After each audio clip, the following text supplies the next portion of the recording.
Magician card. A way of life begins, full of knowledge and awareness. It represents a person who does not like to be told what to do, or who operates independently from traditional roles. As such, it can also represent a very powerful individual or group. It is self-focused, independent, and or has a great deal of personal power, individually and or professionally. Now, with the devil, not to be trusted. With the devil card, you've got a narcissist, or an utterly selfish person. The person card or the secret is self-centered. Self-centered is different to selfish. This week, for example, also I had a person and they had a Hierophant Justice card, then the Magician card. I said, you're going to get married in a cathedral, but you keep your own name. Before I go further, I'll mention this person because it's really important. The person concerned came in. She looked like she was up in Vogue magazine.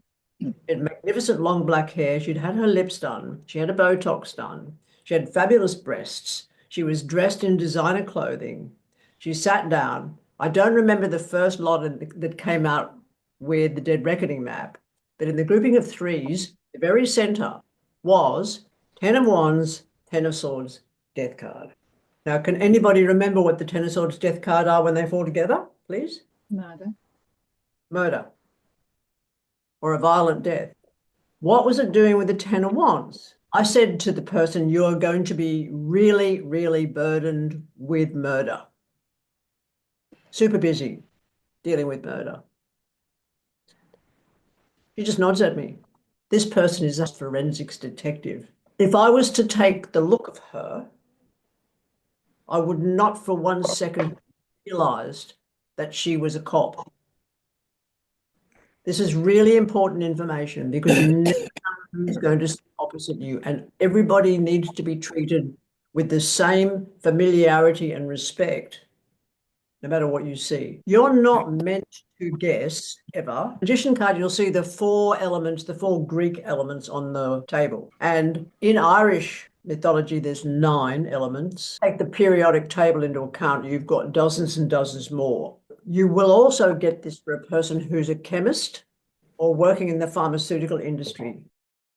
With the by the way, the High Priestess card, I'm not calling it that. In the new book that's coming out, we're calling her Mystery. I don't like the idea of high and low, as we've already discussed. So when this card falls with the Mystery, it is the occult, but there's so much more than that. And what does the occult mean? The word occult is the etymology of the word occult means hidden, as the word apocalypse means to uncover. Now, with the Ace of Swords, this will be a person who's an expert in sharps. That could be a tattooist, a hairdresser, an acupuncturist, a person who is throwing daggers or knives, somebody who's making daggers or knives, but it is an expert. This is always the expert. It could be injecting, it could also be a chef or a surgeon. Usually, very often, he's got a brilliant mind, unless it'll fit with the 7 of Cups, but we'll get onto that later.